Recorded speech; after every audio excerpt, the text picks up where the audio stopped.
Bom, vamos começar a nossa última atividade do Seminário Franco-Brasileiro. Eu vou falar rapidamente da dinâmica. Nós temos a sorte de contar com todos os nossos convidados.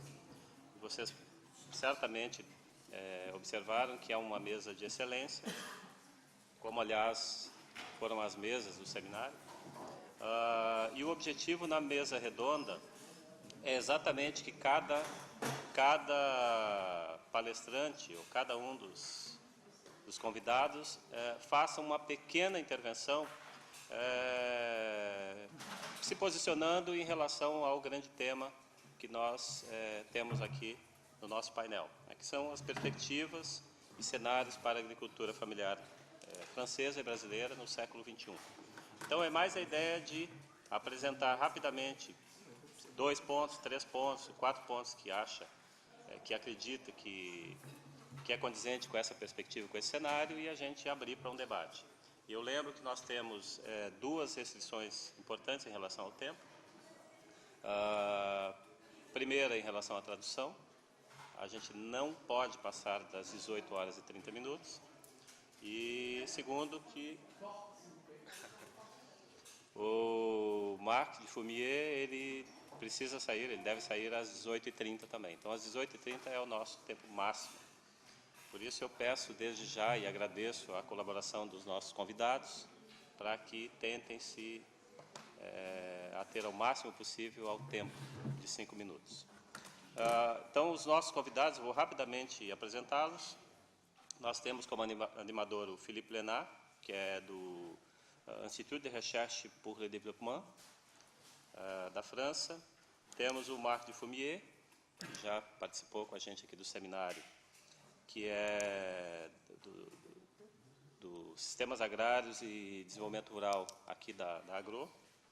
Temos ainda Gilles Maréchal, que é representante de movimentos sociais de agricultores na França. Temos Guy Kastler, também representante de paysannes, de camponeses da Confederação Paysanne. Temos Sérgio Pereira Leite, que é do CPDA, que é o Programa de Pós-Graduação em Agricultura, Desenvolvimento, Agricultura e Sociedade da Federal Rural do Rio de Janeiro. Temos Caio França, que é representante do governo brasileiro. Afrânio Raul Garcia, que é da École de Haute Étude en Sciences Sociales, aqui da França. E temos Roberto Nascimento, que é diretor do NEAD, que é o Núcleo de Estudos Agrários do Ministério do Desenvolvimento Agrário. Então, de pronto, eu passo a palavra a Marc Dufumier, na nossa sequência. Eu lembro, então, que são 5 minutos e eu sinalizo com o livro amarelo aqui, que é o cartão amarelo, quando faltar 1 minuto. Okay. Merci, bonsoir. Oui, donc, je connais très peu le Brésil, mais j'aime bien en parler.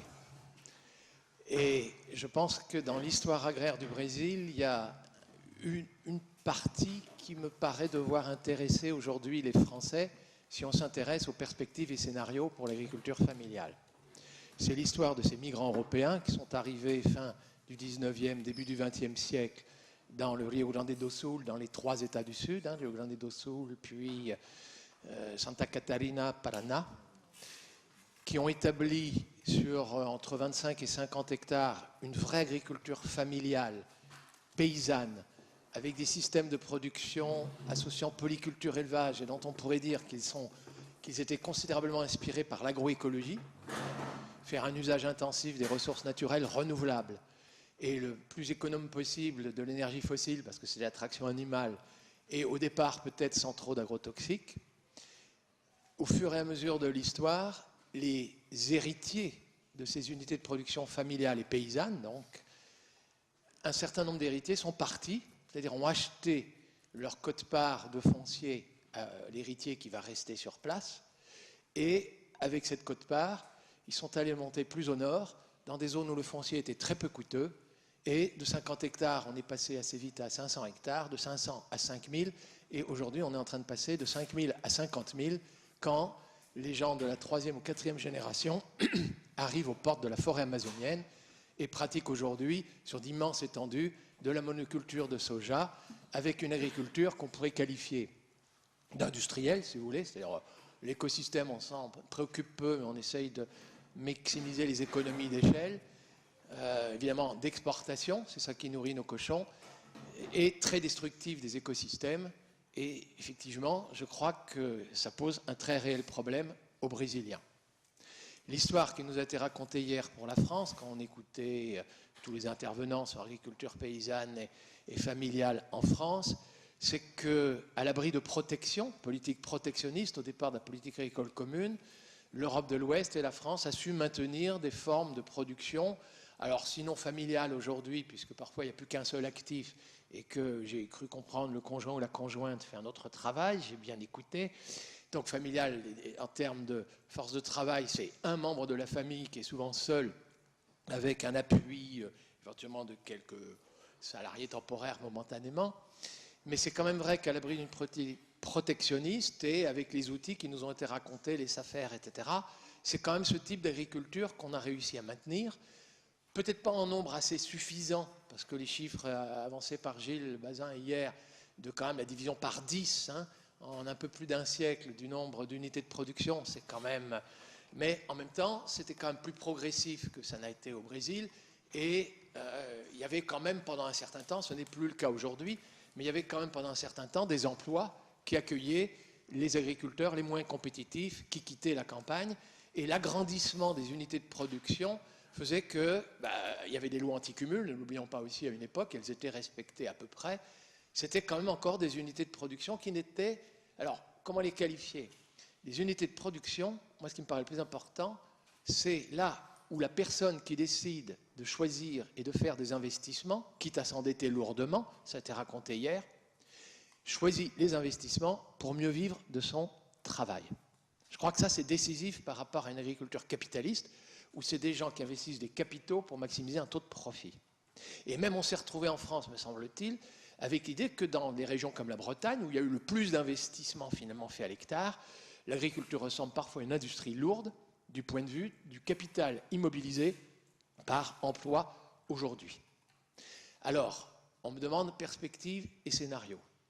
Et bien ça, je vais vous dire, si à partir de maintenant il est clair que les agriculteurs français sans quota, sans aucune régulation des marchés, doivent s'aligner sur les prix internationaux, et que les primes qui sont accordées aux agriculteurs sont des primes à l'hectare, alors là, je vais vous dire, il n'y a plus qu'une seule solution, c'est tout le capital que vous avez immobilisé, y compris peut-être parfois le foncier, vous avez intérêt peut-être à le vendre et vous agrandir en République tchèque, en Roumanie, en Ukraine.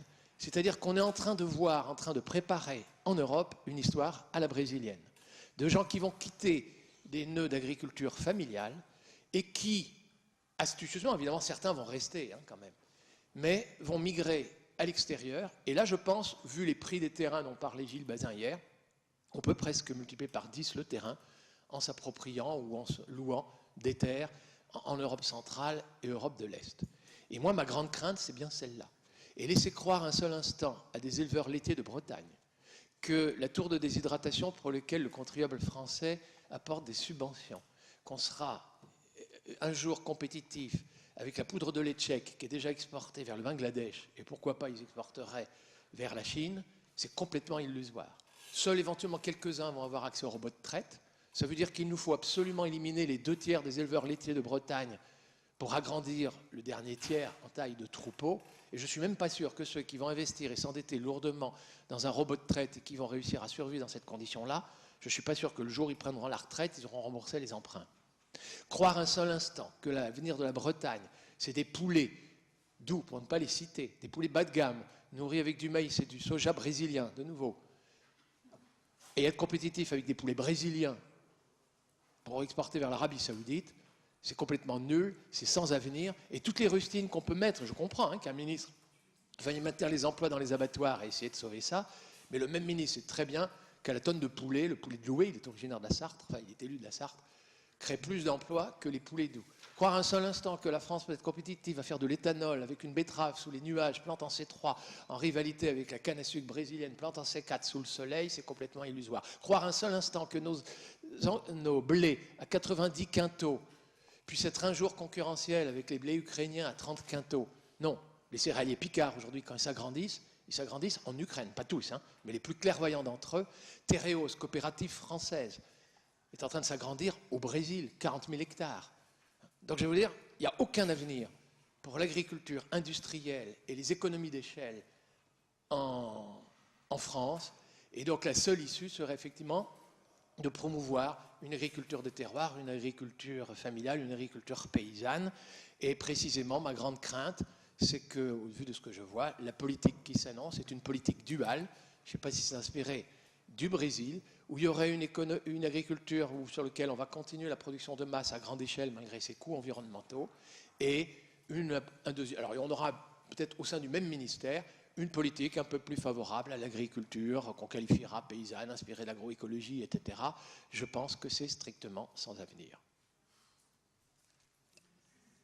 Muito obrigado.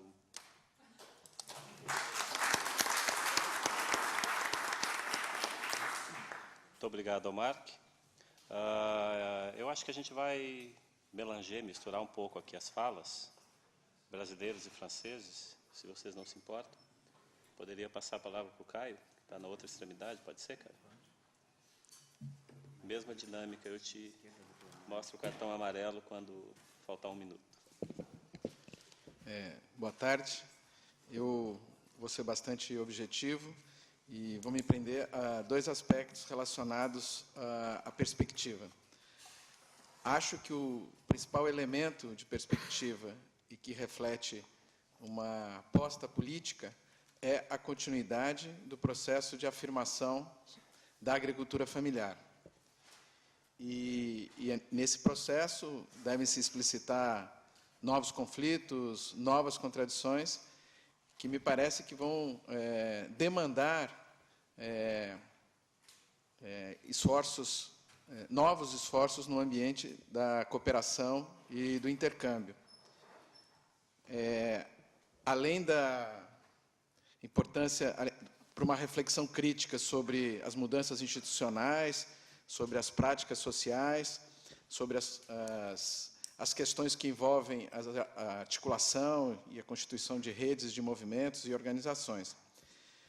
Nesse sentido, eu gostaria de sugerir aos organizadores do seminário que incluíssem nas iniciativas de desdobramento desse evento a possibilidade de incorporar nesse tipo de diálogo contemporâneo uma presença mais efetiva de representantes dos movimentos sociais, das organizações populares.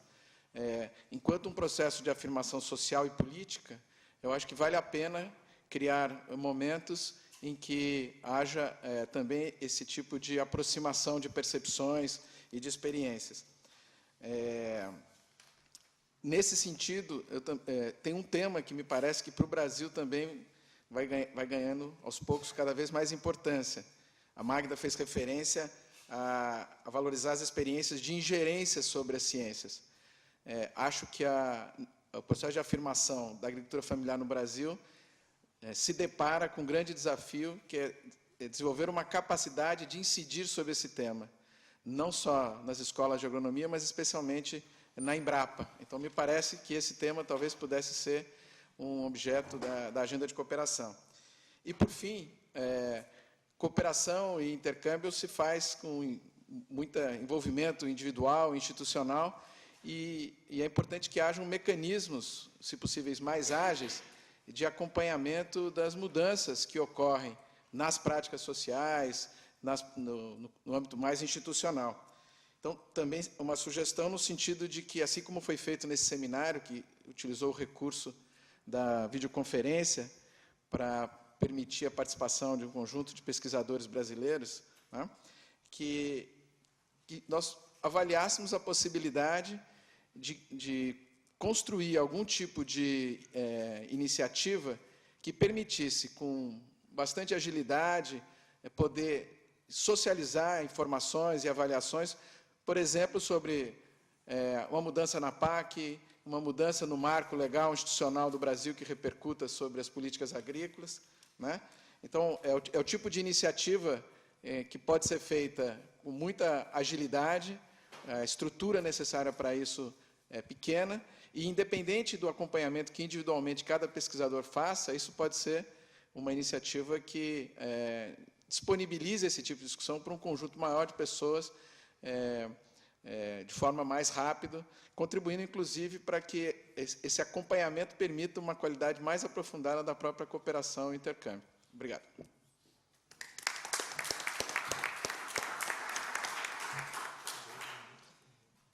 Muito obrigado, Caio. Voltamos, então, para o outro lado da mesa. Eu passaria a palavra a Gilles Maréchal. Bonjour à tous. Dans le respect des 5 minutes qui m'ont été attribuées, je vais prendre malgré tout un petit temps de présentation parce que ça aura à voir avec ce que je vais dire par la suite. Mon itinéraire à la fois professionnel et militant, parce qu'ils sont tous les deux assez imbriqués, m'ont amené à travailler dès la fin des années 80 avec les mouvements sociaux brésiliens qui revendiquaient pour la terre. Le mouvement des sans-terre, mais aussi les syndicats et autres. Et dès cette époque, le travail qu'on faisait avec eux pour créer ou stabiliser une agriculture paysanne, alors on pourrait dire agroécologique peut-être, parce que, comme disait Maristella ce matin, c'est le locus, cette agriculture familiale, c'est le locus de l'agroécologie. Dès la fin des années 80, en fait, à l'époque du second plan de réforme agraire, le problème qu'ils mettaient face à nous était qu'on arrivera toujours à produire, on se débrouillera. Notre problème majeur, c'est la commercialisation. C'est-à-dire que soit on est soumis à des réseaux complètement opaques, soit on est soumis à la loi de l'attravesador, je sais pas, enfin du négociant, et donc on n'y arrive pas. Dans mon activité militante au sein d'une association, on a échangé pendant des années là-dessus. Et début des années 2000, crac, je travaille dans un groupe d'associations d'agriculture alternative en France et on voit flamber les circuits locaux de commercialisation. À partir des années 2000, à peu près, pour vous donner un petit chiffre, je travaille en Bretagne. En 2002, il y avait à peu près une douzaine d'initiatives du style magasin coopératif de producteurs, AMAP et autres en Bretagne. Aujourd'hui, 10 ans plus tard, on est quelque part entre 120 et 150. Par comparaison, au Brésil, dans un État comme celui de Rio ou comme celui du Santa Catarina, des choses de ce type-là, on en a à peu près une quinzaine, une vingtaine au grand maximum. Par contre, au Brésil, il y a une politique structurelle qui essaye de stabiliser l'agriculture familiale à travers la commercialisation. C'est lié à deux grands programmes. Le programme d'acquisition d'aliments, où l'État fédéral brésilien achète pour fournir les écoles, les centres sociaux et autres, et le programme d'alimentation scolaire, qui, lui, fournit, comme son nom l'indique, les écoles. Il y a dans ces programmes une réserve qui, par obligation, fait que les achats se font auprès de l'agriculture familiale. Alors, on peut discuter des règles de définition de l'agriculture familiale, mais c'est quand même quelque chose qui existe.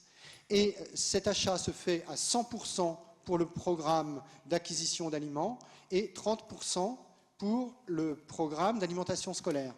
Je disais que c'est quelque chose de structurel parce que ça représente 850 millions d'euros par an. On arrive à des montants qui commencent à pouvoir se comparer au crédit de la PAC en Bretagne. Je pense que mon voisin de gauche avait fait des propositions dans ce sens-là. Plutôt que de payer des subventions directes aux agriculteurs avec des règles qui font plus que frôler l'injustice dans la façon dont ils sont distribués, pourquoi ne pas, après tout, solvabiliser des acheteurs pour acheter des produits issus de systèmes de production sains et équitables, d'une part, et en cela, sortir l'agriculture de sa fameuse forteresse, c'est-à-dire mettre l'agriculture sous le parapluie du bien commun, faire en sorte que cette agriculture ne soit plus quelque chose de complètement à part, où quand ça ne va pas, ben on va brûler une sous-préfecture et puis tout redevient normal, mais simplement une activité, un secteur de l'économie nationale qui soit mis au service du bien-être commun. Et c'est en cela, je crois, que l'expérience brésilienne, avec ses limites, mais avec ses avantages quand même, parce que nous n'arrivons pas à le faire, est très intéressante pour ces programmes d'acquisition d'aliments venant de l'agriculture familiale et de l'agroécologie aussi. Il y a un revers, c'est vrai, c'est que ces systèmes de commercialisation ne remplissent pas la fonction qu'on retrouve en France de rapprocher l'agriculteur et le mangeur, de rapprocher la ville et la campagne, parce que ce sont des systèmes très éloignés du citoyen. Finalement, je suis agriculteur, je produis des aliments, ça va partir dans une école ou dans un centre social, mais je ne vois jamais ceux qui vont le manger. Je n'ai pas l'occasion de montrer comment je produis, je n'ai pas l'occasion de parler de mon métier, je n'ai pas l'occasion d'échanger. Et donc ça, les Brésiliens aimeraient s'inspirer des expériences françaises pour compléter aussi les achats publics qui existent là-bas. Alors ça, c'est le versant un petit peu social de l'affaire ou culturel, mais aussi, d'accord, pour ne pas dépendre d'un seul acheteur. Les agriculteurs qui pratiquent ces circuits courts de commercialisation l'ont souvent fait pour s'affranchir de la loi de l'acheteur unique. Et ils ne sont pas prêts à y retomber de nouveau, même si cet acheteur unique est l'État. Donc vous voyez d'un côté politique structurelle relativement efficace, de l'autre politique de rapprochement mangeurs et citoyens qui se développe. Il y a sans doute pas mal de choses à apprendre l'un de l'autre, mais ce qui me semble important dans ces perspectives que nous donnons, c'est de dire de grâce, sortons l'agriculture de cette question strictement agricole avec des miradors et des fils de fer barbelés partout autour, mais resituons le financement public de l'agriculture comme une question sociale d'intérêt général. Merci.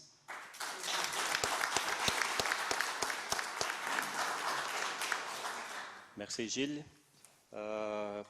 Passo a palavra, então, ao Sérgio Leite, por favor. Bom, boa tarde a todos. Eu gostaria de iniciar os meus comentários, se vocês me permitem, fazendo uma homenagem a Robert Castel, que entre seus grandes livros escreveu Metamorfose da Questão Social, e a Albert Richman, que também faleceu recentemente, que entre seus livros escreveu um belíssimo trabalho chamado A Moral Secreta dos Economistas, onde ele desenvolveu o conceito de consequências inesperadas, né? E é justamente nessa direção, ou seja, enfatizando a dimensão do processo social, político, das lutas e das políticas, que a inspiração desses dois autores, né, parece poder jogar luz, né, nessa discussão que estamos fazendo hoje aqui nesta mesa redonda. Eu gostaria um pouco de falar, dentro do tempo que eu disponho, né, a partir do trabalho que eu desenvolvo no Observatório de Políticas Públicas para a Agricultura, na universidade, né, e mostrar e problematizar, melhor dizendo, essa nova geração de políticas diferenciadas para a agricultura familiar que emergem a partir dos anos 90 no Brasil e ganham força justamente no governo Lula na década passada, em particular a política que já foi mencionada ontem aqui de crédito para a agricultura familiar, o PRONAF, as duas políticas que o Gilles Maréchal acaba de mencionar, o Programa de Aquisição de Alimentos e o Programa Nacional de Alimentação Escolar, mas também o próprio Programa Nacional de Reforma Agrária, fartamente debatido ontem, né? O Programa Nacional de Produção e Uso do Biodiesel e o Programa de Desenvolvimento Sustentável dos Territórios Rurais, né? Por que eu estou lembrando essas políticas? Porque elas me parecem conter um elemento estruturante, né, de mecanismos e instrumentos que apoiam o processo de fortalecimento e reprodução dos agricultores familiares, obviamente com limites e com alcances. Mas, nessa direção, eu acho que é possível pensar que os resultados dessas políticas podem, de certa maneira, rebater em três níveis, né?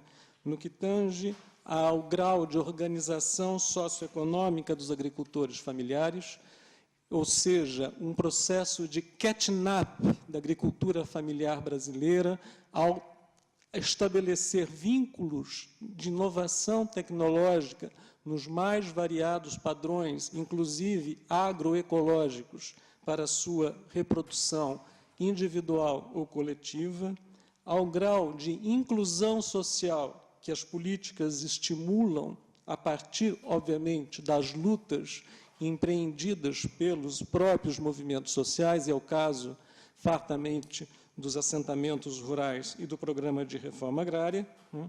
E ao grau de efetividade social das políticas, né, no que tange às oportunidades que o acesso às políticas abre para outras dimensões da vida e da produção relacionadas aos agricultores familiares.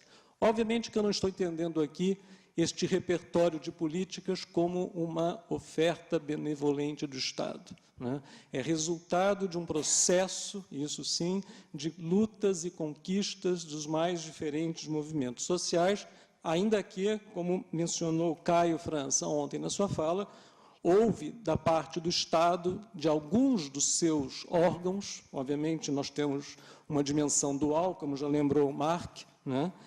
Um reconhecimento de parte dessas lutas, né? Mas o que eu quero chamar a atenção, fundamentalmente, é o fato de que está em jogo, primeiro, a continuidade dessas políticas. Eu acho que, em jogo no sentido de não que elas estejam ameaçadas, não é nesse sentido, mas como garantir a sua manutenção, e, em alguns casos, como o programa de aquisição de alimentos, a sua forte ampliação em escalas mais ousadas no Brasil, né? Bem como, né, pensarmos as estratégias desenvolvidas pelos próprios agricultores familiares, né, que trabalham com uma espécie de portfólio dessas políticas, jogando estrategicamente com esse mix de programas governamentais para a sua reprodução, seja enquanto unidade familiar individual, seja enquanto unidade associativa ou cooperativa. Então, nessa direção, né, eu vou terminando, os agricultores, de certa maneira, têm conseguido, eu estou dizendo agricultores familiares num senso largo, né?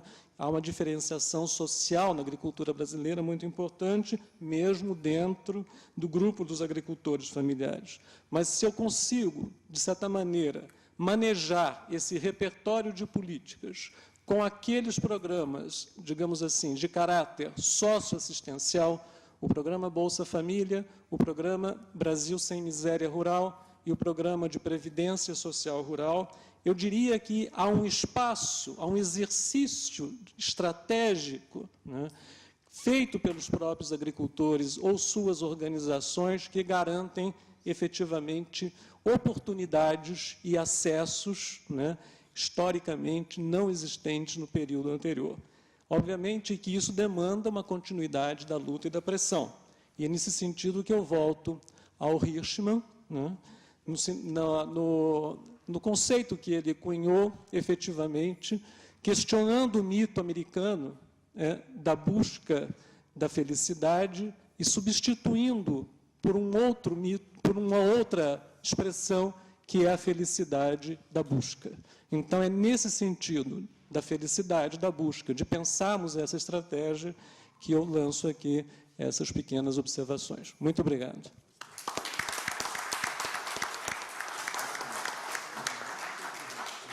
Obrigado, Sérgio.